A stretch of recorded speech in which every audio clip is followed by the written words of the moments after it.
బల్కంపేట ఎల్లమ్మ తల్లికి, బల్కంపేట ఎల్లమ్మ తల్లికి. ఈరోజు మన బల్కంపేటలో శ్రీ రేణుకా ఎల్లమ్మ తల్లి కళ్యాణోత్సవము అంగరంగ వైభవంగా జరుగుతున్నది. లక్షలాది ప్రజలు వచ్చి ఇక్కడ దర్శనం చేసుకుంటున్నారు. మేము రామ్ సేవా గ్రూప్ ఆసిఫ్ నగర్ హైదరాబాద్ నుంచి మా ఫ్రెండ్స్ అందరం కలిసి ప్రతి ఏటా ఇక్కడ గత 21 సంవత్సరాలుగా మేము ఇక్కడ అమ్మవారి కళ్యాణోత్సవంలో పాల్గొంటున్నాము. అన్నప్రసాదము వితరణ జరుగుతుంది మా దగ్గర మధ్యాహ్నం నుంచి సాయంత్రం వరకు. సాయంత్రం పోతరాజులతో తొట్టెల ఊరేగింపుతో బోనాలు సమర్పిస్తాము. అందరికీ మా యొక్క విన్నపము, ఇక్కడ రండి, మా దగ్గర అన్నదాన ప్రసాదం జరుగుతుంది, వచ్చి మీ అన్నప్రసాదం వితరణ జరుగుతుంది, మీరు వచ్చి ప్రసాదం స్వీకరించండి. అలాగే ఇక్కడ ప్రతి సంవత్సరము ఎంతో లక్షలాది మంది అమ్మాయిలు కొందరు ఎన్నో గ్రహదోషాలతోటి ఒకవేళ వాళ్ళకు పెళ్ళిళ్ళు జరగకుంటే ఇక్కడికి రండి. ఆషాఢ మాసంలో అమ్మవారి యొక్క దర్శనం చేసుకోండి. తప్పకుండా మీకు వచ్చే సంవత్సరం లోపు మ్యారేజ్లు అయిపోతాయండి. ఇట్లా ప్రగాఢ విశ్వాసం ఉంది, చాలామందికి ఇలా జరిగింది. అందుకనే విజ్ఞప్తి చేస్తున్నాము, అందరూ రండి, అమ్మవారి యొక్క దర్శనం చేయండి. మీరందరూ మొత్తం సిరి సంపదలతో అలరాడుతుంటారు ఎల్లప్పుడు. బోలో బల్కంపేట ఎల్లమ్మ తల్లికి, బల్కంపేట ఎల్లమ్మ తల్లికి.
ఎల్లమ్మ తల్లికి జై.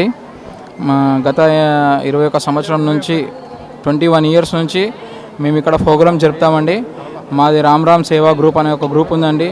మా 10th క్లాస్ బ్యాచ్ నుంచి కలిసిన ఫ్రెండ్స్ అందరు కలిసి కూడా 21 ఇయర్స్ నుంచి అమ్మ ఆశీస్సులు తీసుకొని మా పెద్దలు మాకు చూపించిన దానికి మేము కంటిన్యూగా దీన్ని చేస్తున్నాము.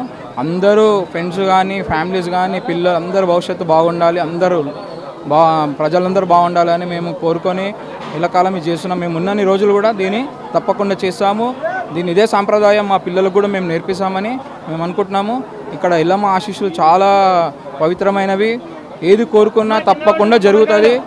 చాలామందికి తెలుసో తెలియదు కానీ మన హిందూ ధర్మంలో తప్పకుండా ప్రతి పూజా పాఠ్యమాలు అన్నీ పాటించాలి. కాబట్టి దీన్ని అందరినీ సంతోషంగా వేడుకుంటున్నాను.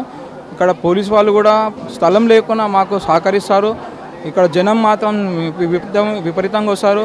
ఇక్కడ వచ్చిన ప్రజలకు మాతో తోచినంత వరకు అన్నదాన కార్యక్రమం కూడా మేము చేస్తాము.